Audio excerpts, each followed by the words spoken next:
different groups of human beings have different vibes, I guess you'd call it. Yeah, well, as you were saying that, I was thinking about, the fact that a group, like, has its own personality, too. Yeah. And I've had over the years some interesting experiences of occasionally, thankfully it's only very occasionally, but occasionally you get a group where things just aren't working. Yeah. Like it's like and you kind of think, or I do anyway, like, is it just that they've taken against me?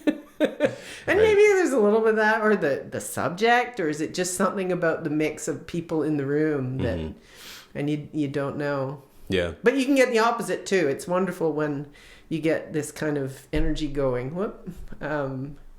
Where it's you get way more than whatever you're doing yourself. There's something happening, and it isn't just you. Yeah, exactly. Yeah. Well, I guess we can officially start. But, okay. So, do you prefer Dr. Hoffman or Sarah? You can call me Sarah. Okay. Yeah. Sarah, it's very nice to meet you. Nice Thank you so much for being here. Not a problem. Thank you for inviting me. Of course.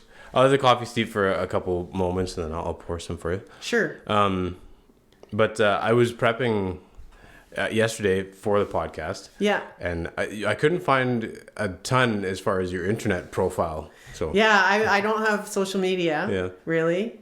Not on the Twitter or the X or whatever it's called. I guess I think I do have, or I used to for a while, long years ago. Maybe it doesn't even exist anymore. I think I only posted like twice. Okay, yeah. And I was on Facebook for years, but not any longer. No. Yeah, well, it's probably the better way to do things. Yeah, well, I think, some people seem to get some good out of being able to connect in those ways. But I do think I'm not one of them. Yeah. And I suspect that many people aren't getting... It's more of a compulsive kind of, I got to check, I got to be in. And human beings are very easily confused about reality and virtuality, I think. Yeah. So, yeah, I definitely agree. Like, yeah. So I just made a choice years ago to, I'm not going to... I don't want to get sucked into all of that again, or for the first time, or whatever. Yeah, right. Yeah, well, good for you. And so I'm a cipher. Yeah, exactly. We're gonna figure it all out here. But you don't even have where you completed your PhD on your bio. Oh, don't I? That's the other thing. I'm not. I think this is an occupational hazard maybe for some academics, or in philosophy anyway. Like, I'm just not much of a self-promoter. So Anyway, I grew up in and around the University of Waterloo. My father was a faculty member there. And I did go there for my BA and my MA. Okay. And then I went to the University of Alberta in Edmonton to do my PhD in the 1990s. Okay. Yeah. So did you grow up in Waterloo then? Or? Mainly. Yeah. I mean, I was born in Kitchener-Waterloo, and because my dad was an academic, we did sometimes live elsewhere when he was on like a sabbatical or a research trip or something. So I spent a year in Alberta when I was in 8th grade, and a year in England when I was in 3rd grade. Wow. So, yeah. Do you remember that much? I guess 3rd grade is old enough that you... Oh, sorry, I spilled a bit there. Oh, that's okay. Thank you. I mean, I have memories. Sure. Yeah, I mean, I was 8 or turned 8 at the end. I can't remember if it was 8 to 9 or 7 to 8, but whatever 3rd grade is. Yeah. So I do. I mean, that's old enough to have some memories. And I mean, also memories in the sense of things I think are memories, but maybe they're just stories that get told in the family, and then you experience them as if you actually remember. But like that time when we did that thing, Yeah. Yeah, I guess burned in just from hearing it over and over again. Yeah. Yeah. Cool. And were your bachelor's and master's degrees in philosophy as well, or? Yes, although I did. I started out at the University of Waterloo as a psychology student. Okay. When I was in high school, what I thought I was interested in was thinking.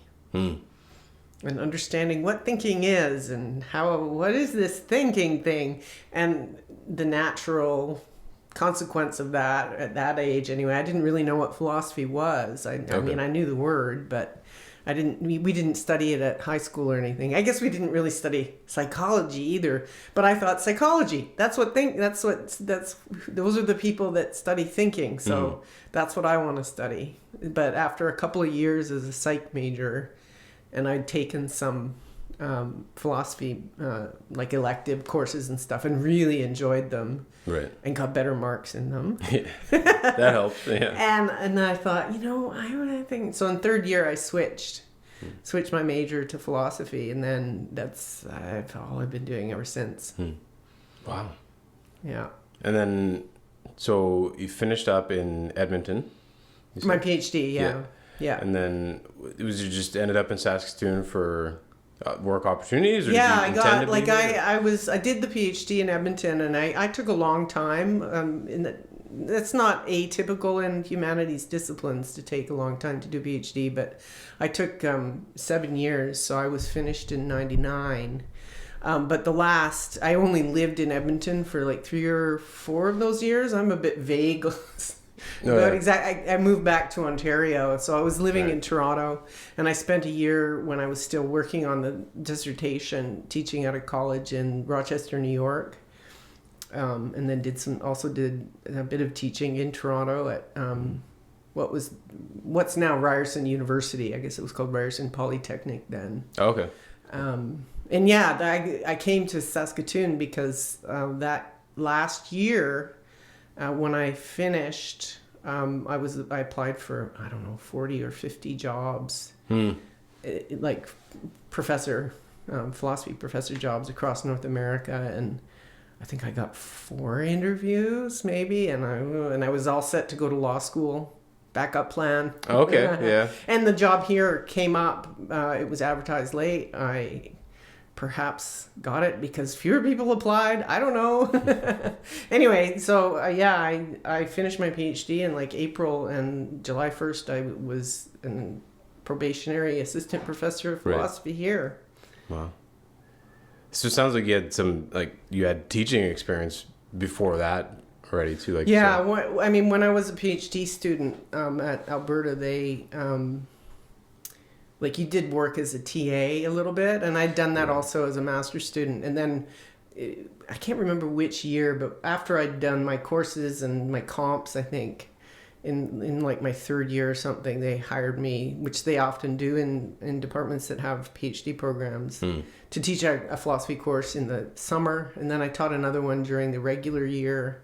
So I taught a couple courses there as a PhD student, and then I got the job teaching at the college in Rochester, New York. It's called Nazareth College, and the course at Ryerson. So I guess I taught about 6 or 8 courses, like as the sole main instructor myself before I got hired in the department here. Yeah. Did you feel like is 6 or 8 courses a lot, or did you still feel green kind of to teaching? Oh, very green. Yeah.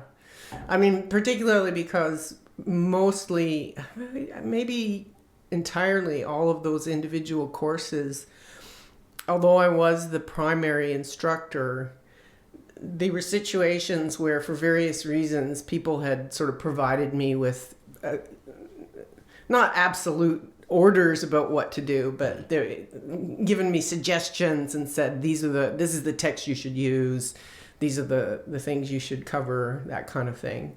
So I didn't have I hadn't at that point really experienced now it's really all kind of up to me. Yeah. Like, I've got to teach a graduate seminar in philosophy of social science. How do you do that? Like that. Teaching at the graduate level too, or even I think I'd only taught sort of first and maybe second year courses that before I came here. Yeah, that's a big difference, I would imagine. Yeah. I mean, there should be a big difference, I think. Yeah. And it's, I mean, on the other hand, the PhD program I went to, the comprehensive exams that we had to write were specifically, you got to choose which ones you did to some degree, and you had to do 3.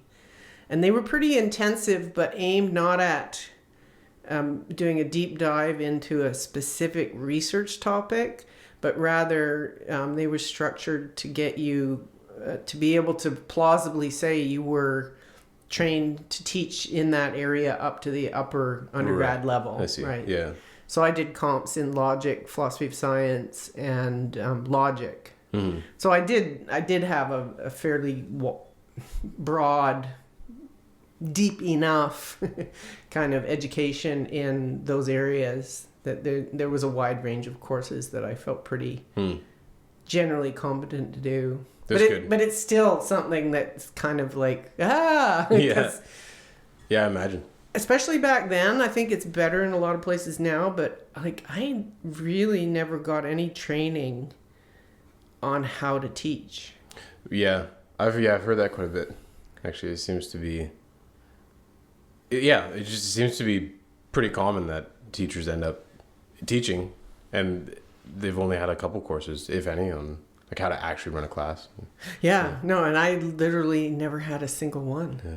Nothing. Nobody ever. I mean, some informal. You have discussions if you're curious, if you're interested, if you're concerned to do it well. Yeah, like you find things, you find people, you figure it out. But I think many good PhD programs now have more formal kind of stuff set up so that students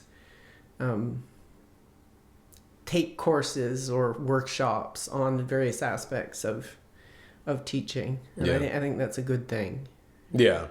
Yeah, because it's going to be like we were talking about, I think, before we started, but that a lot of professors are researchers and they're also being required to teach. Yeah. So, yeah. Because you can go through a PhD program and hope to only do research your whole career, but the odds are is that you're going to be teaching students at some point. So yeah. And lots of really fabulous researchers are actually great teachers as well. I mean, when you're really good at what you're passionate about, which hopefully one is about one's research, that can certainly and often does translate into being really good as a prof, as a teacher, right? It just doesn't guarantee it. Yeah, of course, yeah.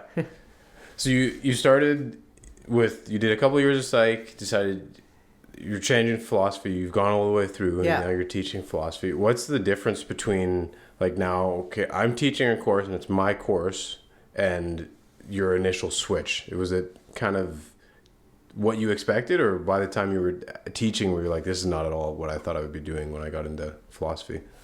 I mean, I think it was pretty much what I expected. Yeah. I mean, I mentioned earlier that I sort of grew up in and around the University of Waterloo. My father was a faculty member. So for me, there's a way in which university campuses are kind of like my natural habitat. Right, yeah. So I feel very comfortable, and I always did, like even before I was myself a student, but then I was a student for many years, doing the degrees. And yeah, so, I mean, it's different when you're the one at the front of the room, I guess, and you're responsible for making the thing happen. Yeah. But it's there weren't any big surprises to me, that I can think of now.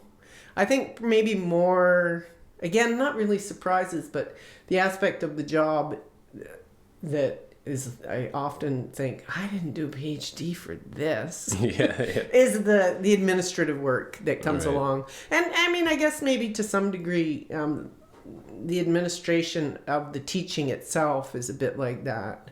But that's something that's come up more as the years go by, right? As the technology has changed. Like I'm old enough and old-fashioned enough that I like to teach with a blackboard using a piece of chalk. Yeah.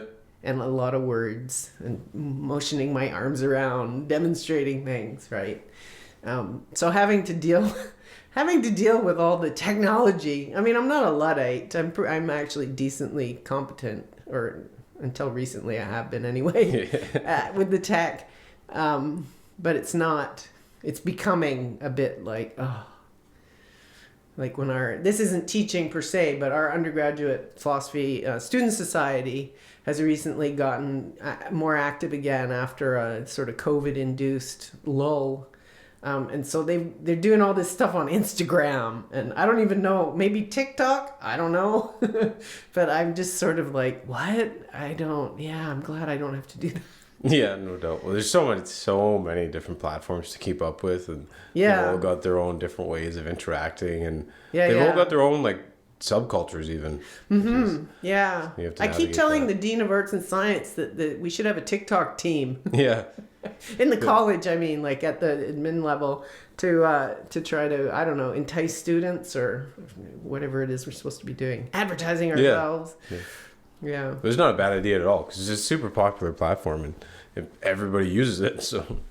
Yeah, I mean, one of the things about big institutions is we're always behind.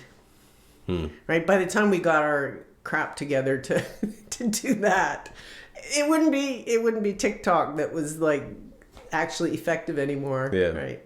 Yeah, it'd be something else. That is interesting about the social media platforms, is they've kind of leveled the playing field, I guess, that way, because it's like somebody in their bedroom can get on top of things way before anybody else. Yeah. And that's something that it kind of worries me a little bit, although I have to reflect about how legitimate the worry really is. But I've noticed in recent years, particularly in the last, I'd say 3 years or so, students approaching me, asking me things that are actually, one could take a little offense at it maybe, but well, I don't know. Say, like asking me, are there any good YouTube channels for this course material? And I mean, the way in which it's potentially offensive is like, well, you have a live human being in the room 3 hours a week that is an expert on this. Like, maybe come to class. Yeah, and you can ask me questions. Yeah. We could talk about this. And maybe stay away from. I mean, I watch and listen to things on YouTube all the time myself. Just not philosophy. It's not my not my chosen sort of venue for the thing that is my profession. But yeah, so students are finding information in a lot of places. Then the worry I have, leaving aside the whole affront of, but you have a professor, is that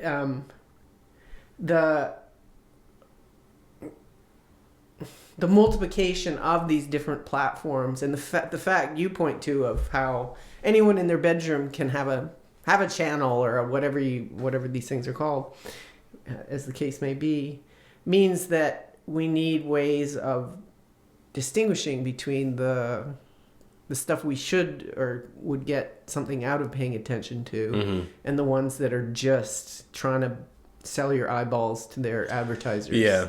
Right? Yeah, definitely. I was just listening to a podcast today and yesterday, and I sent it to a buddy, and I said, can you listen to this and tell me what you think about it? Because I was listening to it, and the guest on this podcast seemed, I won't give their name because I don't want to throw them under the bus, and I don't know anything about them, but I was listening to it. It raised some red flags for you? Yeah. Like, is this real? Yeah. Or is this just... Totally, because the person, it was like more than a couple hours long, and you listen to it all, and you're listening, and you're like, I'm not hearing lies. It doesn't sound like you're lying, but this seems like not true. Like, it just seems uneducated or uninformed. And right. And it's weird. So the platform that I was listening to it on was really, really big. So that a lot of people were listening to this person. Right. And I just got the sense that, I think what I said to my buddy was, I was like, it feels like listening to a teenager, but the person was talking about, not that teenagers can't be informed, and this person wasn't actually a teenager, but they were speaking like one, but on like major world events. Okay. Right. And stuff. And it was just super strange. And it speaks to your point that like anybody can do it and create an audience, right? Yeah. Yeah. So I mean, there's this good side, this bad side, right? I think the really good side of what we used to call the internet, and now is whatever we call it. Yeah. All these different avenues through which people can get information and make contact, however virtually, with other minds. The good side is you can do those things, and there's lots of interesting stuff. Like, it's hard to remember back. You're too young to even have been there, but it's hard now to remember back, like, to what did we spend our time doing before there were podcasts and social media and all these things that we now fill up our time with.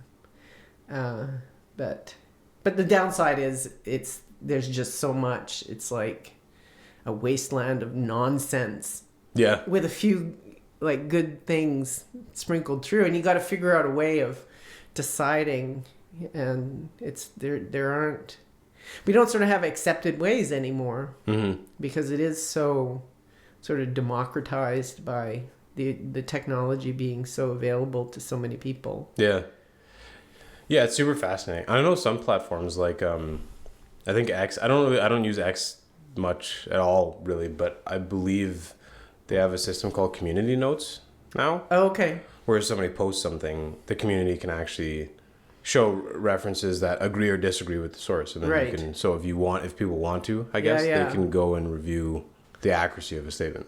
Right. Which helps, but although then you're going down a rabbit hole. Because then how do you vet those sources, right? I mean, this is one of the interesting things in academia is just how much is published now.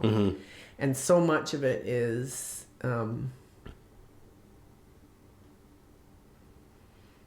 not of supreme value. Is maybe a diplomatic way of putting it.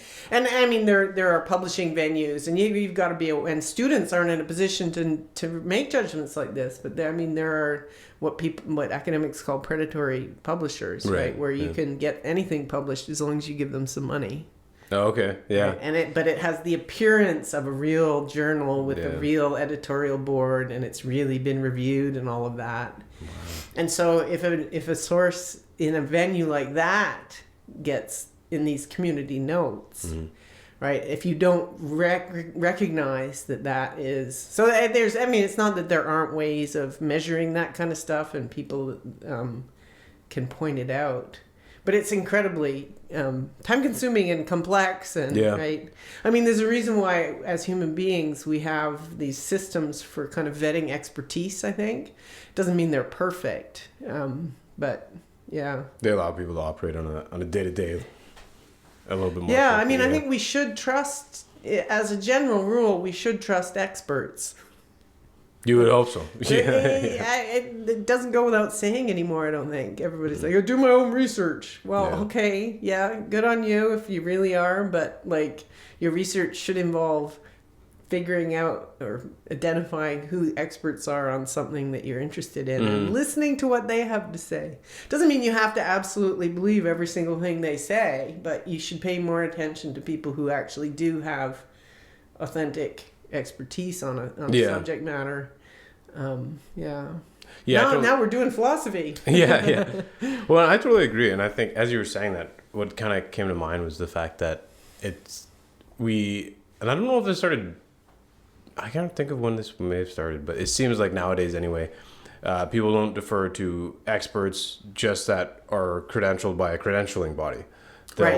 They'll consider somebody that just has a large following an expert because this person spends a lot of time everybody else is listening to them. So, which is not necessarily like that person, and sometimes those people are more informed than a credentialed expert, but a lot of times they're not, and they didn't go through those channels, and those channels have barriers that do a lot of the filtering for you. And I think people are forgetting that a little bit. Well, and there's an awful lot of suspicion floating around our world these days. So people think that somebody who does research on pharmaceutical drugs, let's say, we should be more suspicious of them because they're doing research in this area where there's profit motives, right? Which seems to me, of course, I think we do need to be aware of the fact that sometimes research that's done, let's say, on safety and effectiveness of some proposed pharmaceutical treatment for something, that some of the research that is done much of it is funded by people who will then make a profit, they're hoping, later. But that doesn't mean that the research that's being done or the individuals who've done it themselves shouldn't be trusted, right? So it's, that's when I get caught up in in I don't know, I try not to like fight with my friends, but like just like arguments or disagreements about motivations, I guess, of people, and like in large groups, because I have like a couple of friends, and even people that are not, like people I just like talk to occasionally. It seems to be a growing sentiment that just any organization, person, group reaches a certain size, and then its motives cannot be good at all. And some people say it's literally impossible, which blows my mind. I'm like, just because the size of something is large doesn't mean that they can't do any good anymore. And I'd never say that like big organizations can't be evil, but being big doesn't make them evil. Right. Like you said, the people doing the actual work are not, like, you would hope that they're doing it for the right reasons. Yeah. Right? Yeah. I mean, I imagine that there's a size of, or like any organization is in some sense made up of the people who populate it, whatever. There's probably a certain size at which something becomes unwieldy. Yeah, for sure. And the individuals who make it up, like I think of the University of Saskatchewan, like there's a sense in which nobody's in control. I'm not saying that as a diss on USask itself particularly. It's just it's a really big institution, so it's complex, and all the individuals who play the various roles that have little bits of power, right? None of us are actually in control of the whole thing. Right. So there's a way in which as a whole entity it might actually end up doing things that aren't intended, that have bad consequences. But that doesn't mean that it can't be the opposite, right? Yeah. Where unintended good consequences. Yeah, exactly. Yeah.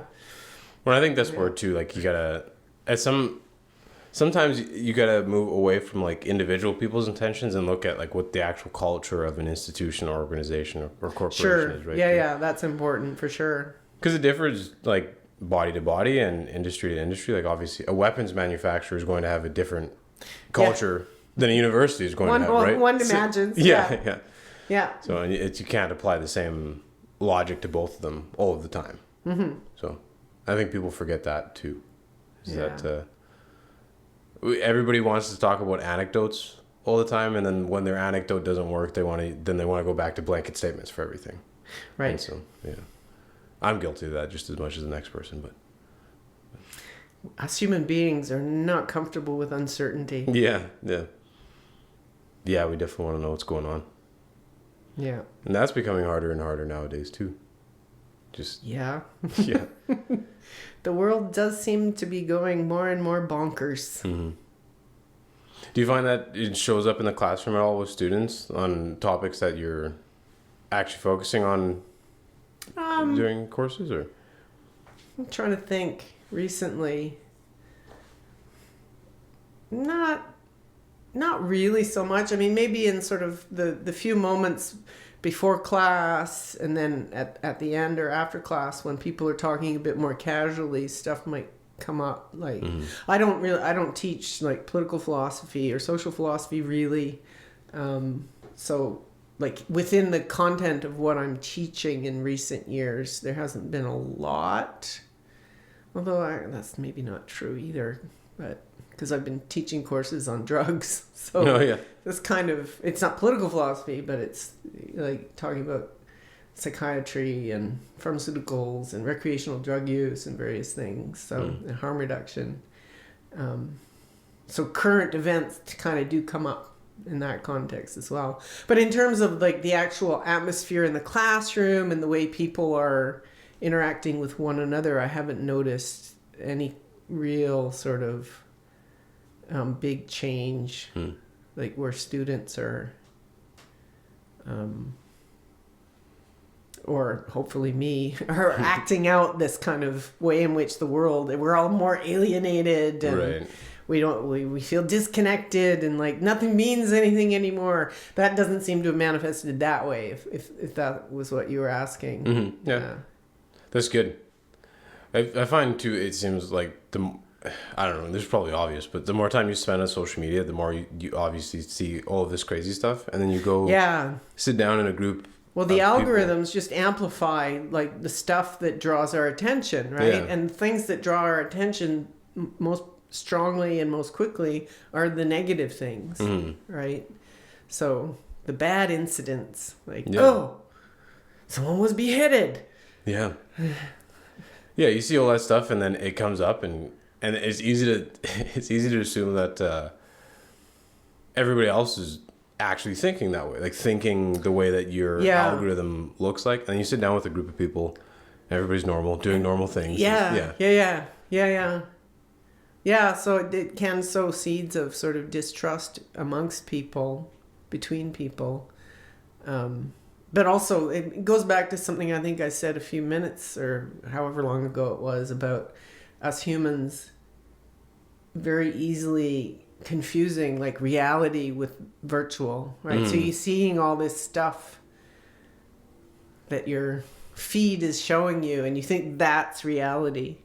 Like presumably some of it is, although these days with AIs, maybe not. Yeah, it's so hard maybe to tell. It's all just fiction. But let's leave that point aside. Even if all the things you see in your feed that are horrible incidents and people behaving badly, oh, this Karen did that, and am I allowed to use that word? Yeah, you can say whatever you want here. Or this police violence, or this terrorist incident, or that whatever. Even if they're all real, it doesn't mean that that's all of reality. Right. And like you say, like you interact with actual human beings in actual meat space, and they're generally actually kind of kind and curious and kind of, I mean, not to be too silly or whatever, but they're good-hearted, like most people actually are. Most people actually do generally have pretty good intentions, I think. Yeah, I completely agree. Yeah, people are not as polarizing as they seem like they are on the internet all the time. Yeah. But then they are on the internet, that's like your behavior. People's behaviors do change when they go on the internet, which is also toxic disinhibition. Yeah. Yeah. I don't know. Maybe it's the anonymity piece, but sometimes even like, you could see people posting crazy things and their name is tagged right to it. And so it's like... Yeah. So, I mean, anonymity, there's different dimensions to it, right? So, like, if it's your actual name, then there's a sense in which you're not completely anonymous. But you're not... There's a way in which you're not there. Yeah, right. And you're not really, you're anonymous in that, like, nobody's actually looking you in the eye as you scream this obscenity and say these horrible things to somebody. And by the way, eyes seem to be the crucial piece there to some degree. It's been a few years since I've looked at this research, but there does seem to be some research that the one thing that you can get, the one thing that will reduce the likelihood and the extremity of somebody becoming negatively disinhibited in an online interaction is if they're seeing eye to eye, like actual eyes. Yeah. So it isn't even just that you don't see a face. You can have people on camera with one another and talking, and they will, and like you give them some controversial subject, right? Some political thing, abortion, the Ukraine these days, probably various things like that, and the likelihood that it'll end up in a bad fight, so to speak. The main thing that will tamp that down is if you've got it set up so that they at least feel like they're looking each other in the eye. That makes perfect sense. I was just reading a book.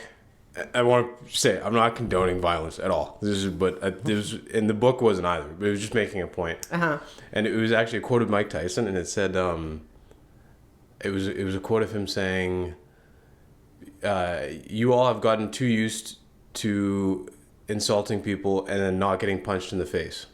Right. And I think that's probably a lot to do with the eyes. Is that, again, not that I think people should physically fight when they're having disagreements, but if you're sitting next to somebody, you think from a biological perspective, you can get a better sense for their intentions when they're sitting across from you and you're looking at their eyes. Yeah. And if you're saying something that's weird and somebody starts tensing up or looking weird. Oh yeah, that's an interesting angle on it. I hadn't thought of, actually, that it might be that it's actually getting certain kinds of feedback that Yeah. so you don't as quickly or as easily misinterpret.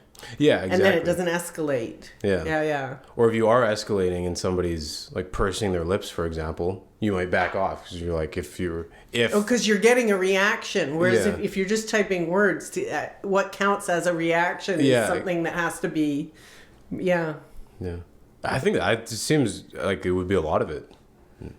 Yeah. So much communication is nonverbal, right? Right. Yeah. But in this research that I'm thinking of, they actually there were 3 or 4, I can't remember how many different experimental scenarios, so to speak. And in one, the people they were in separate rooms in all of them. In some, they were just typing, I think. In some, they could see each other's faces, but they purposely had the camera angle set up so that the person's face they were seeing wasn't looking them in the eye. Oh, interesting. Right. And in another, they set it up so they did have the sensation from their point of view that they were looking each other in the eye. Right. And it was that one, like seeing the other person's face wasn't sufficient. Oh, wow. It was actually like having the at least illusion of eye contact. Yeah. Right. But I think that's still consistent with what you were saying, because like someone pursing their lips when they're just looking off like that, you wouldn't necessarily take that in as a reaction to what you were saying, right?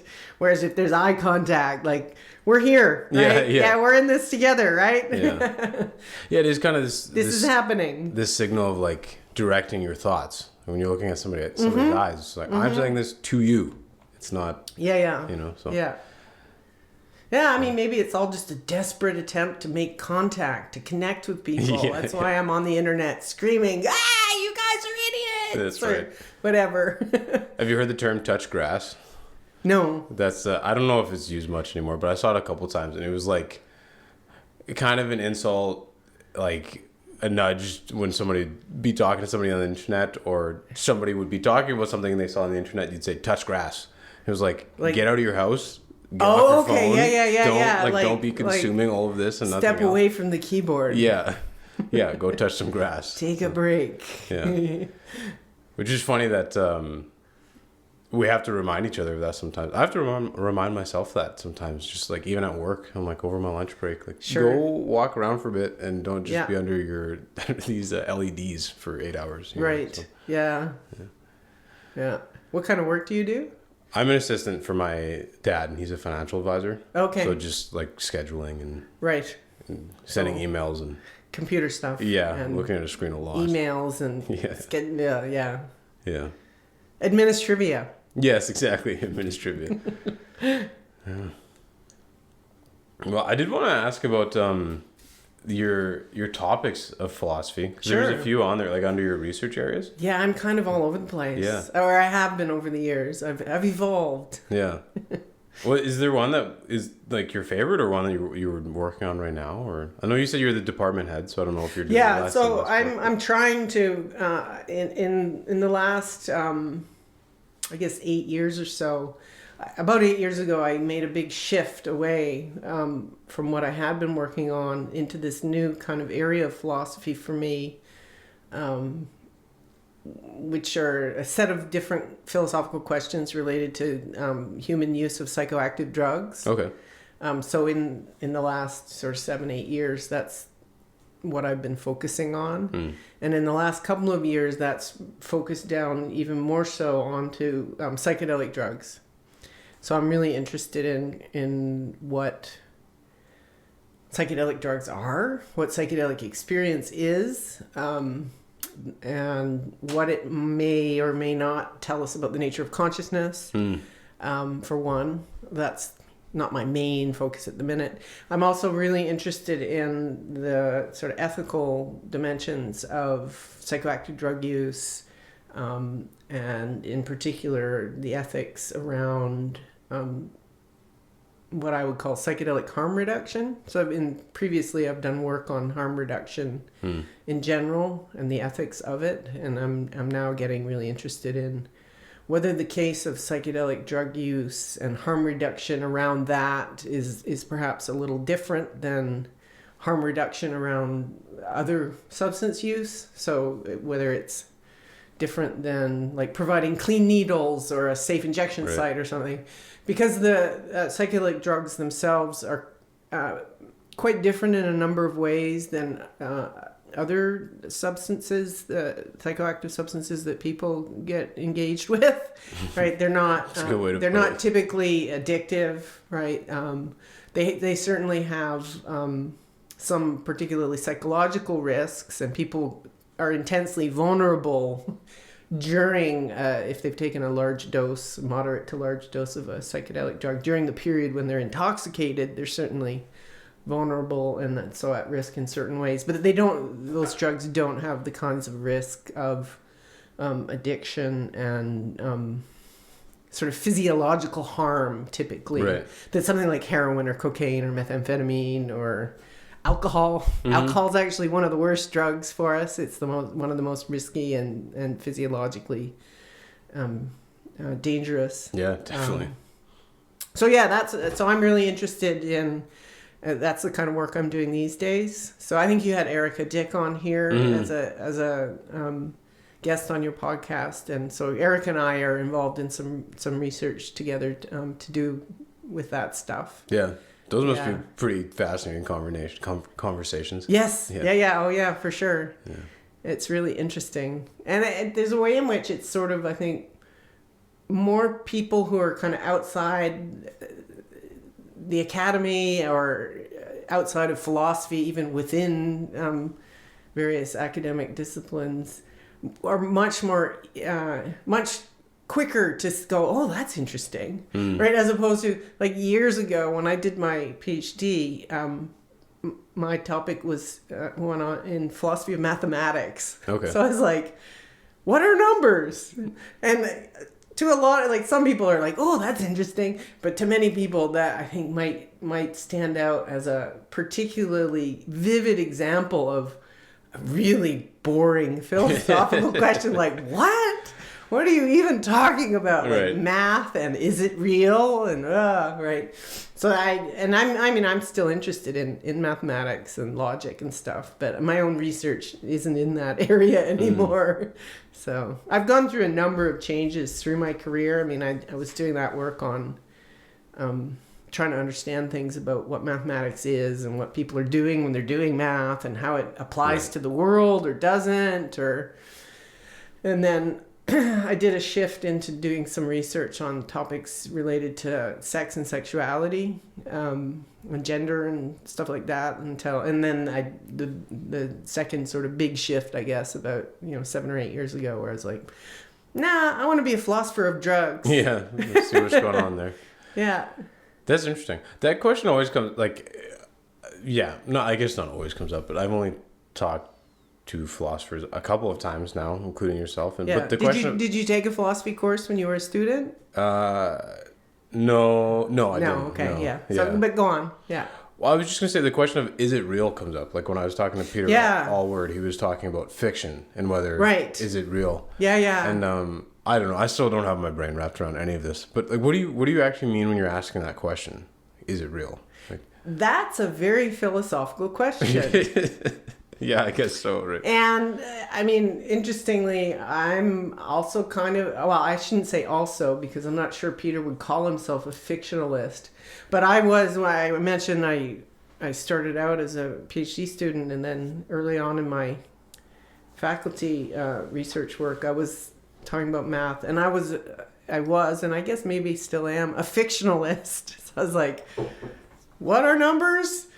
They're things we make up, right? But your question about what are we actually asking when we ask, is it real, right? I think is a difficult one to answer, because I think it varies depending on context, right? Like there might be, and we have, if you think about it in English, we have a variety of different words that contrast with real, right? There's like faux, and there's fake, and there's artificial, right? And there's other ones as well, and they all maybe contrast. There's make believe, there's made up, imaginary, right? And I think they all contrast with real in probably slightly different ways, right? Depending on how they're what they're focusing on, right? Like real versus imaginary, it sounds like, oh, you just made it up in your imagination, right? Real versus artificial, right? That's not just made up in your mind, that's somehow about the process by which the thing came to be, maybe.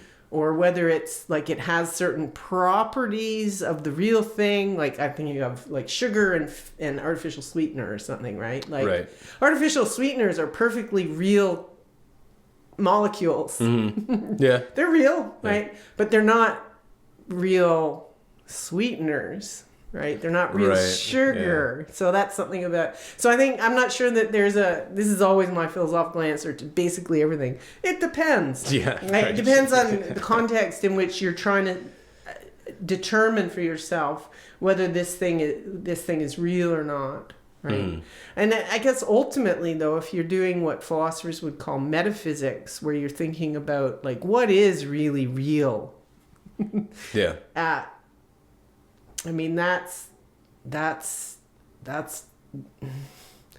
a harder one to articulate exactly what we mean by that, because it's not like there's the real reality and then there's the artificial one, right? It's like what do we mean? What is it for something to actually exist? Yeah. And be real? And I'm not sure I'm not really a metaphysician. Well, maybe one of the reasons why I kind of moved away from doing the philosophy of math stuff was I kind of thought, well, I mean, there's a sense in which it doesn't really matter whether numbers exist or not, right? That we talk about numbers, they perform a certain role. I mean, in your professional life, they play a certain role, right? Because you're helping in a business that has a lot to do with numbers, right? Yeah. Numbers are essential to the operation of what's happening there in the finance stuff, right? So there's a sense in which numbers are perfectly real. They're objective, right? They're not just fantasies that we have. They have a kind of shared... we bump up against them in certain ways, right? They don't just bend to our will, right? Whereas like... if I make up a story, like what's the difference between a fiction thinking Peter probably won't listen to this podcast, but if you are listening, Peter, I'm sure I'm getting this wrong. What's the difference between something just being a story you make up versus like trying to tell the truth about something that happened, right? I mean, the truth-telling one, the intention is to get it to match up with what's out there. The fiction, the story is sort of can be whatever you want it to be, right? So there's a way in which it's under our control. It can be whatever. Right. So I think don't bump up against it. Yeah. I think I kind of understand what you're saying. Like this book, for example, The Killers of the Flower Moon, is I don't actually know what the word is for the book, but it's history. Right. So it's about and I haven't read that, and I haven't seen the film that was made recently, but I know a little bit about what the historical incidents that it's supposed to be recounting. Yeah. And so in that book, it goes over everything that happened to the Osage Nation, and they're all real things, and it's a cited book. Yep. But then, like the book itself is also it's another thing, right? Is that kind of what you were? Yeah, I mean, I guess that is it? Yeah. It's not historical fiction. It's not just history, is it? Is it just history, the book? I don't know this book, so I don't know if the intent is just to relate the facts. Right. Or if it's a fictionalization where are there people in it that are not No, everything. Yeah, it's just history. It's not historical fiction. So okay, so it is fully fact based, I guess you might say. At least that's the way the author puts it, and it's the way it didn't.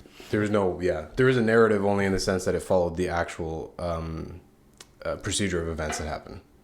And so, but there's no there's no additional characters and stuff that. Okay, so nothing's added in that just to but the way in which it's told is that's telling a story, but it's telling a story that's meant to be true. Yeah. Right. So there's a choice of which things to present, but it's a choice from amongst things that actually did happen and the order in which they're structured and stuff. Yeah. So there's a way in which it is bumps up against reality. Like you could point to the author of this and say, you paid $105 when you said Joe blah blah blah did this thing. You're wrong. You got to take that out of there, right? Whereas if it was somebody who was writing historical fiction, that wouldn't be you might say, oh, that was not a good artistic choice or something. It'd be a better story if you'd left that out, or if it had been a green crystal instead of a purple unicorn or whatever. Yeah. Huh. And so when you were looking at the philosophy of drugs and in psychedelics, I guess what's standing out to you the most? What exactly are you trying to figure out? Lots of things. Yeah. So, I mean, the project that I'm just getting going on this year and over the next couple of years is on the ethics of psychedelic harm reduction. Right. So, by psychedelic harm reduction, I mean the kinds of practices that exist and have for a long, long time in certain contexts, like festivals or Grateful Dead concerts in the past, or in psychedelic communities of people who, I mean, these drugs have been, criminalized for a long time. But people have kept taking them and developed their own little kind of subcultures, and have tried to take care of one another in various ways, right? Because in regard to, for example, because the drugs or the plant substances have been criminalized largely in most places, that then they present the problem of, okay, this is something from the black market. How do I know if it's really what they say it is? How do I know what the dose is? So there's practices around, helping people try to be safer in that context. And on the other hand, also around risks to do with the way in which people get intoxicated on these substances. And as I was mentioning earlier, it can make them vulnerable to various kinds of things, and people can have bad trips, for example. And so there, in various contexts, there's there have been people for a long time in various organizations whose aim is to help people test drugs at festivals, or like a safe space where if your friend's freaking out, you can take your friend there and they can be in a more comfortable and be with people that. So those are that's what I mean by psychedelic harm reduction practices, and so I'm interested in figuring out whether the ethics around that kind of activity are kind of the same in some sense as the ones around harm reduction in the use and avoiding risk, or helping people avoid risk with other, what people sometimes call hard street drugs, right? The heroin, the cocaine, methamphetamine, and so forth, right? So I'm early days yet. Okay. My general view as a philosopher is that both of those kinds of activities are not only ethically and morally permissible, but in fact they're good things to be doing. Some people disagree, but in both the psychedelic harm reduction and the safe consumption sites and stuff. Okay. But there are people who would disagree with me and say we shouldn't be providing heroin addicts with clean needles because we're just contributing to their right. Continuing to harm themselves and be a burden to society, and it's not the right thing to do. Many people hold. I disagree with that for a variety of reasons, but I think the case of psychedelic harm reduction, I'm interested in figuring out. This is a slightly a departure for me as an academic, because it's also got a kind of empirical dimension that philosophers don't typically go in for. Right. Yeah. Which is to go and one thing I'm going to be doing this summer is going to a festival in Portugal, the Boom Festival, which is one of the world's largest psychedelic festivals. And we're going to be doing some interviews with people who are engaging in, so some of the people, the volunteers and the people working in these harm reduction contexts. And just talk to them about, like, a lot of this research has to do with trying to get the history of this. So like my colleague Erica Dick is a historian of medicine and very interested in the psychedelic stuff. So that's her, and some of her students are going to be doing that. But I'm tagging along as a philosopher, and I'll be also engaging in some of this, these interviews. But what I want to do is just try to get a baseline, I guess I would say, of what the sort of self-understanding is of people who are doing this, and whether they think that what they're doing, what are the ethics behind it? Like, are you doing this because you care about people and you think you ought to? Or are you doing it because it seems like people have a right to take these drugs and I need to help them do it the safest way? Or is it to do with trying to make more happiness in the world? There's a variety of different sort of broad philosophical views about what makes things right and wrong, good and bad. And I just want to find out, like, what's going on there? Right. Like, is it different then? Because, one way in which it is, I think the situation is quite different. If you went and spoke to somebody who did volunteer work in a safe consumption site, helping people who have a serious drug problem with methamphetamine or heroin or something, I think they might well focus, at least in part, on, like, these are people who are suffering terribly. And as a society, we have an obligation to try to reduce the suffering and help people who are in these terrible situations, at least help them maybe kind of survive, to help them maybe in the future get out of this. Right? That seems quite different from a bunch of people at a psychedelic festival who are taking MDMA or taking psilocybin mushrooms or something, where, like, the ethical basis of helping them avoid harm, potentially, it seems to me, might be quite different. I'm just interested in finding out about that. Yeah. Yeah, it's just, those are all fascinating questions as you're going through them. So it sounds like then when you're going to do this, is it called research still? Yeah. When you're doing this research, it's... Yeah, I'm going to a psychedelic festival to be a participant observer. Research. Yeah. No, it really is research. Yeah. I just don't want to use the wrong term. No. So when you're doing that, in this specific case, it sounds like you're not going to find out what is the nature of harm. Is harm real? Are these people actually experiencing harm? It's more, those sound like more like assumptions. No, not really. Yeah, just like we're thinking of the activity of harm reduction is just kind of the label for these contexts in which people are giving help or or caring for one another in certain kinds of ways. Yeah. And when... Oh, I was slipping away from it. I did have a question. I guess you say, like, you were kind of touching on that like harm reduction for somebody suffering an addiction versus somebody at a festival is going to be different, and the ethics are going to look different.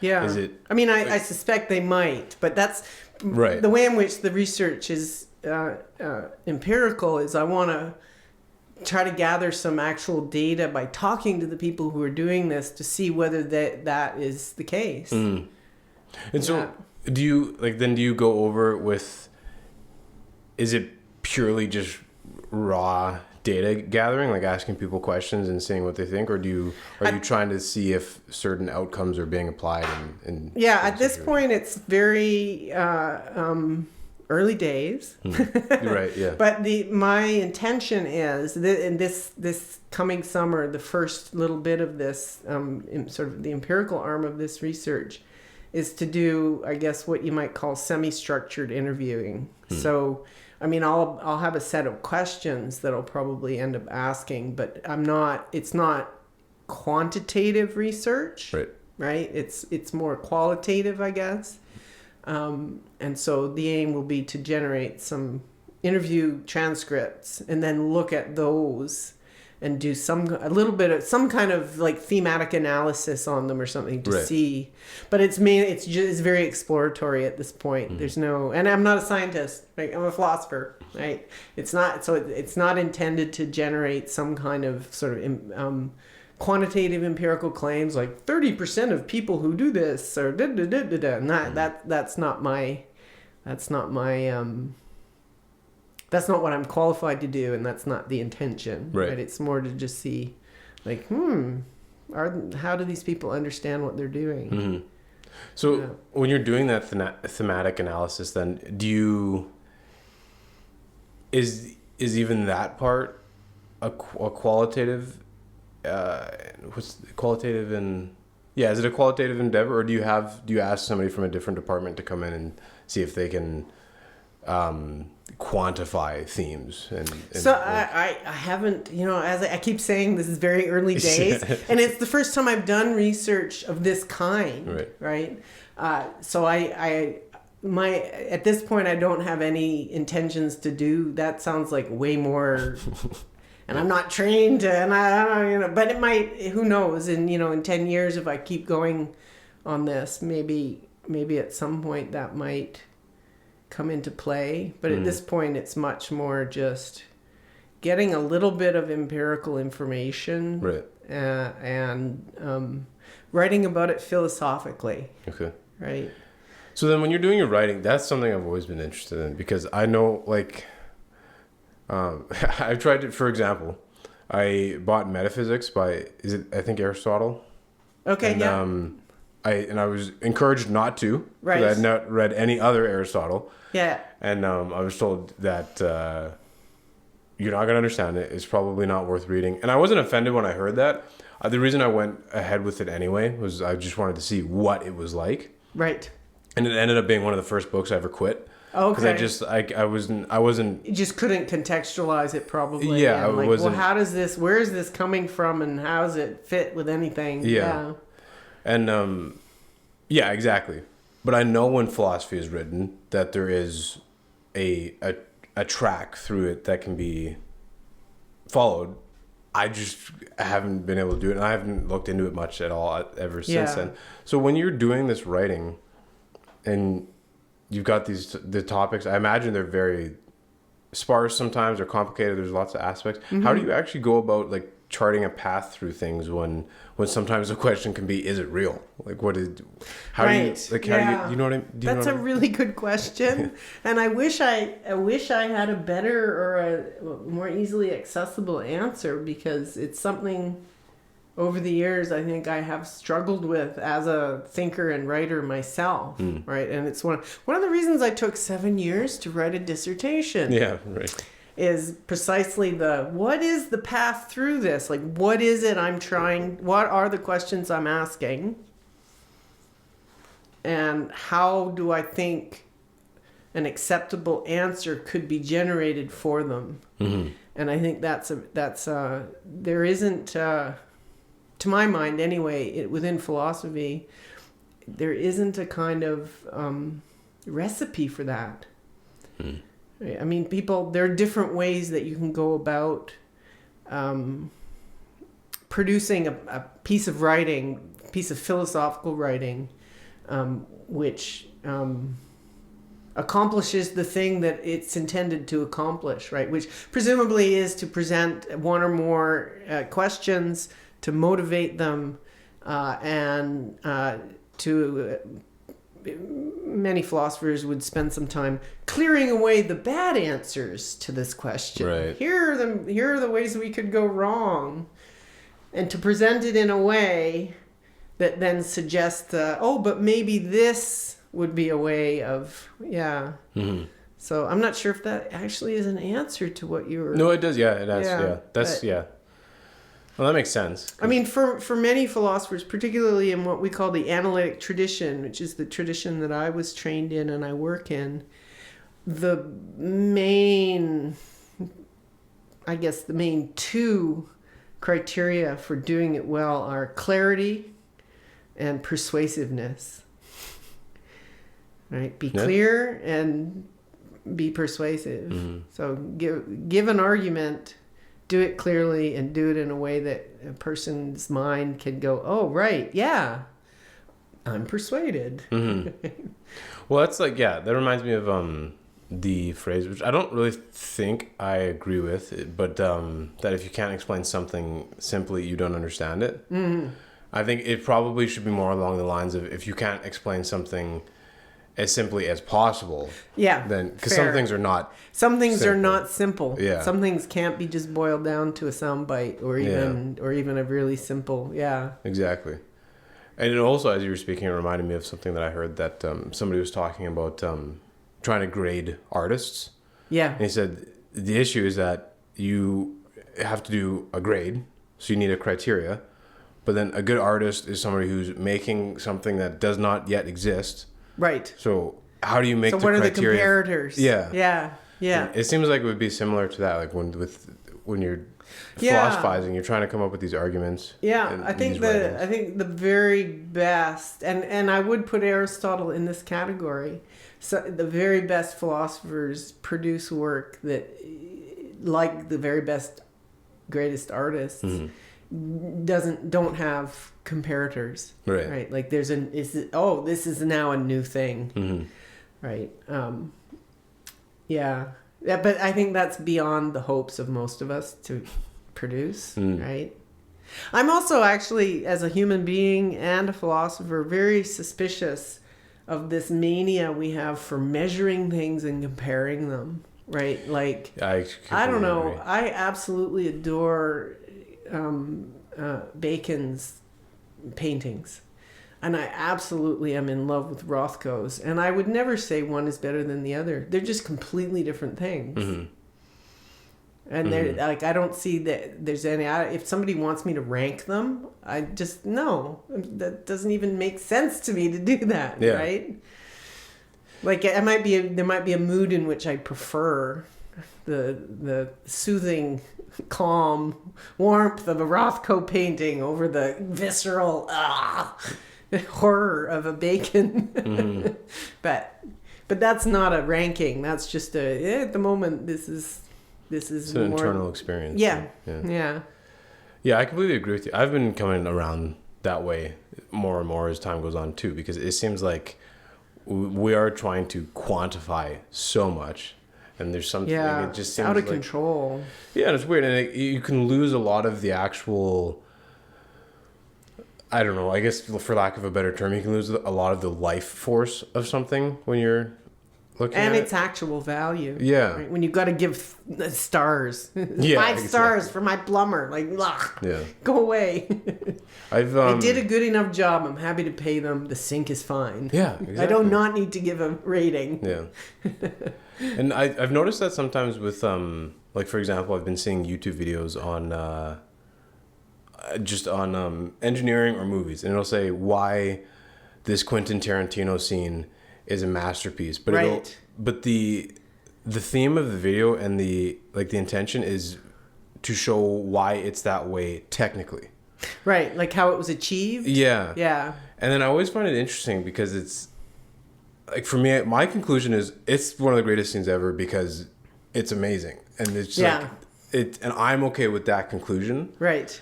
And so, not that the directors aren't actually actively doing things in specific ways. Right. But sometimes it's just like you get a sense from something that it's just pure art, and it's just you get a real sense from like a painting or a movie or a video that this is really good because the person did it just the way they wanted to do it. Right. And their authenticity made it Yeah. so nice. And I'm okay at that conclusion, but it seems like lots of people are like, no, it's because the camera angle is like this. Or Right. because they use this type of dialogue. And even if that was the case, it's almost more, maybe because it's mysterious. Like, is your concern that, like, I don't need to know that to I guess, appreciate it? Yeah. Yeah. And maybe even in some instances, knowing that undermines my appreciation. Yeah, I think so sometimes. Maybe especially with artistic accomplishments, where it's like, if your focus is on the technical, how it was made, then you're not, that gives you a kind of distance from the thing. Yeah. Where you're not like in it as the person who made it intends. I think you're right too. And I think for myself too, sometimes I find that the idea of like just a genuine stroke of genius or insight is more interesting than somebody's calculated intentions. Right. You know? Yeah, and we also are. I mean, I connect to I think you're right to go to this topic maybe in connection with this. My remarks about comparisons and measurement and trying to rate things and stuff, because I think the impulse in that case of like these YouTubes about how did Tarantino do this thing, right, is that we think he knew what he was trying to do and he somehow has special knowledge that allowed him to. Yeah. But really, maybe there's just some contingency where, like, yeah, he has lots of amazing technical knowledge about what camera angle and whatever film stock to use to create a certain... So there's a lot that does go into it. But ultimately, the reason why it's so amazing, he can't even say. Yeah. He can't, when we can't even, it just is. Like, there's a thing now that's just amazing. But we want to know, right? We want to know. Yeah, we want to have the answer. Yeah, I think I mean, some people some people are interested in like how do I write a screenplay that could make such amazing whatever, or how do I learn how to do this thing? So you want to learn how to do it, and going into that can be really fascinating, right? But some of it also is like maybe people wanting to just get in arguments about it's better than this other one or something. I don't know. Yeah, there's definitely a little bit of that, especially among people that consider themselves like connoisseurs of specific things. They want to be able to say sometimes that I know this is better for these reasons, right? Right. Yeah. Back to arguments and persuading, right? Yeah. You want to have here's why you should agree with me. Yeah. Right. And there's definitely a place for that too, because even I can't think of an example, but I'm sure I've been in a situation where I'm talking maybe out of my depth on something and somebody more knowledgeable says that, no, it's not actually just an opinion thing. This thing actually is better for these objective reasons. And you can go, and then it gives you a new perspective. There is a place for that, right? So, yeah. Oh, for sure. Yeah. I mean, some things are better than others. I mean, it's not just that everything just is and there's no legitimate way of ranking things in certain like Rothko is a better painter than me. Yeah, right. Put something I've painted up, put one of his up, and there's all kinds of ways of showing that. Just show it to any person with vision and they would agree or whatever. But what I think sometimes too is it can just be based on the sentiment too. You present two options. Yeah. Everybody goes, I don't know why, but that one's better. And then that's all it needs to be. Right? Yeah, it's interesting actually. The whole aesthetic realm, I think, is really philosophically and humanly interesting in that there's a way in which it's very low stakes. Like in that it's not like we're trying to decide what's the safer seatbelt or something, or what's the better investment, right? Where there's something, it's just like which painting is better. So it's low stakes. But it's so deeply human and about our feeling, right? But it's also something where we seem to think there's something just outside ourselves, like where it is an appropriate object of argument, right? Whether this actually is a better painting or not, right? Like you can be wrong about something being a good painting or not. Many people have that instinct. So it's a really interesting realm of value where it's kind of, in some sense, low stakes. right? But it is about our experience, and it's highly subjective in one way. But many of us do still have the instinct that there's something outside us, or there's something objective about it that makes it an appropriate topic of disagreement. Yeah, or like sometimes you have a friend or a person that is somehow could always just suggest something that is really good that you've They have good taste. Yeah. Like taste is a real thing. Yeah. Like, and some people have it, and we probably all have taste over certain things, right? And not over others. Like I have some friends who have, like, they're just not interested in food, say. And so you would never ask them about, where's a good place to go and eat? Or is there actually good pizza in Saskatoon? Yeah. Not to be skeptical about it, but... and then there's others that are like totally into that stuff. Or beer. Like I have zero interest in alcohol and drinking and whatever. And I never liked beer even when I did drink. But I have friends that are like very deep down in the weeds of taste when it comes to different brewed. Well, and and on any topic like that too, you get the complete opposite, and like from people that might as well live on different planets. I've heard somebody say that nobody likes beer and everybody's just faking it. Right. For me, I'm like, that's definitely not true. Like I genuinely enjoy the taste, and there's a large market that suggests that you're wrong. But for that person, it's like, how could anybody like it? Yeah. It is just so fascinating. Yeah, I think it's more the wine people that are just making stuff up or fooling themselves. There's actually, I heard of a, I can't remember if it was like an actual study or if it was just something that happened in a class somewhere, but there was a wine school or a wine department at a school. Yeah. And they gave all of the students blind tastings. Right. And they far and away recommended the cheaper wines. Right. So right. It is one of those things that's interesting because maybe and that's an interesting kind of case where there's how good does it taste to actually taste to people, and then there's this whole culture of like rarefied, trained up taste, right? I guess that's probably the case in most sort of aesthetic realms, like.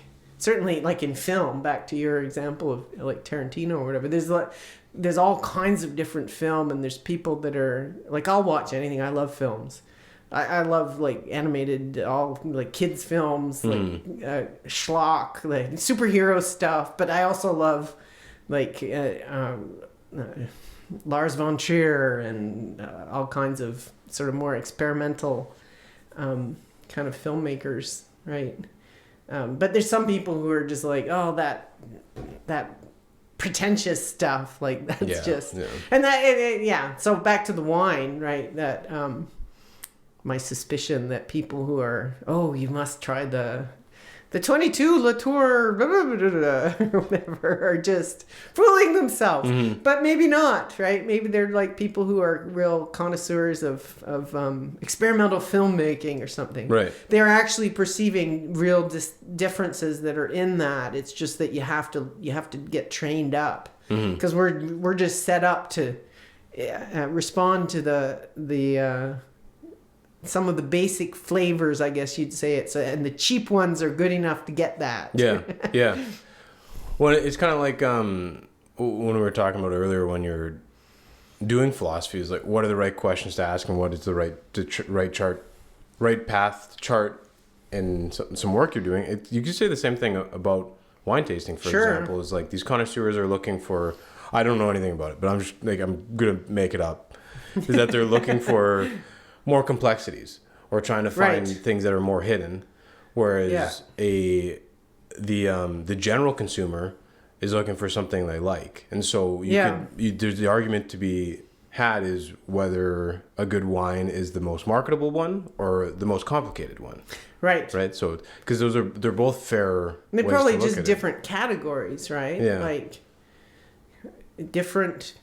To do a bit of philosophy on it, different meanings of good there, like good in what good given what are your aims are. Yeah, right? Exactly. Yeah. And people can fight about it. Sure. Yeah. Or they can all be right. Yeah.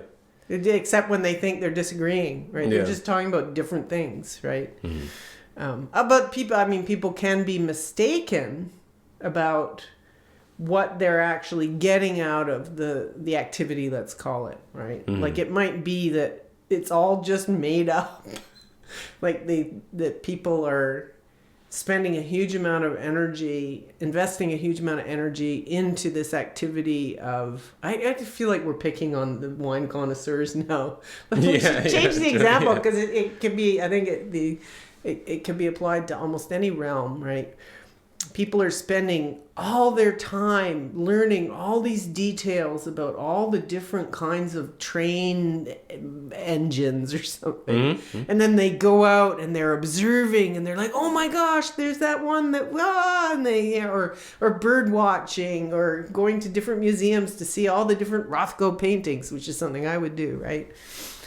I mean, we can feel like we're getting a lot out of that, but we can be mistaken, right? It might be that if we had made different choices to focus on a different thing, our lives would actually be better. Yeah. Well, that's the conclusion I tend to come around to too, is like, well, like what ultimately do you enjoy? So like if you enjoy getting on the train to get somewhere, then there's no point in you concerning over how it works. But if you're fascinated by the engineering marvels of the locomotives, then get more interested in it.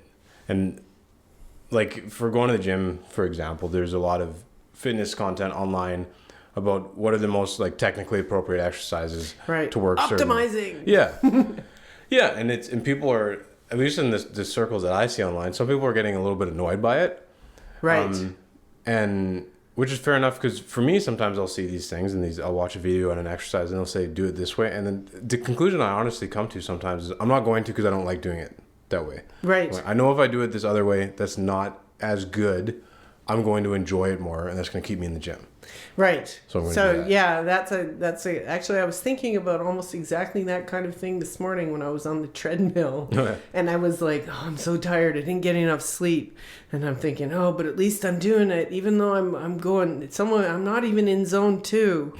And I thought, no, it's better to be doing the thing that is good enough rather than like I might injure myself because I'm so tired and my knee's feeling funny or whatever, right? I was thinking about the complexity of like, what is my aim here? Yeah. And one of the overarching aims with exercise for many of us anyway is like, I need to find the things that I will keep doing. Mm-hmm. So if it's these stupid, like, I don't even know what, Romanian deadlifts that influencer X told me are the right ones to do, but I hate doing them. And then so I try and take a program where I'm doing them. I end up not going to the gym. That's no good, right? Yeah, so exactly. The best exercise for a person is the one they'll do. Mm-hmm. Yeah. Mm-hmm. Yeah, I've heard that a lot about the diets. The best diet is the one you'll follow, which again is not obviously true because you could eat just crap all the time. Yeah. But like the big cupcake I ate after my treadmill this morning. Yeah. Yeah. But the same point still applies.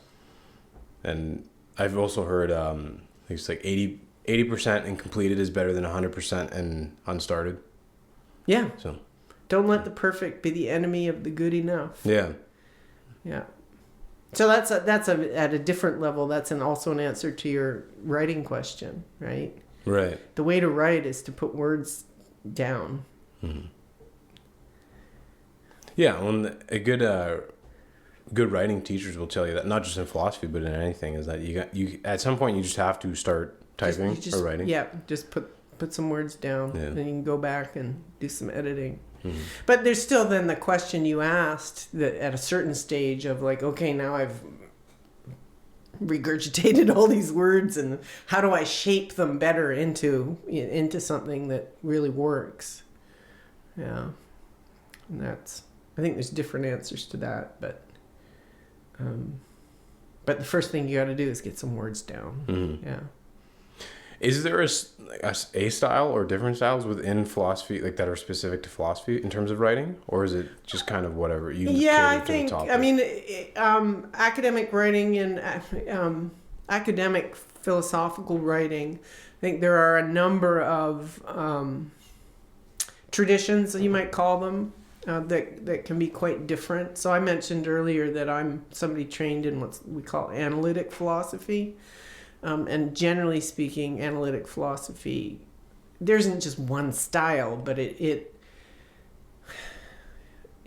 has a kind of style, right? Whereas there are other traditions that I know less about, in which people, and of course people write in different languages, which can make, although like many disciplines, philosophy is very dominated by very Anglo, right? English writing. Right. But yeah, so there are different, but there isn't like a template in the way that at some level, like your training was in psychology, so you probably got trained in how to write up a psychology essay.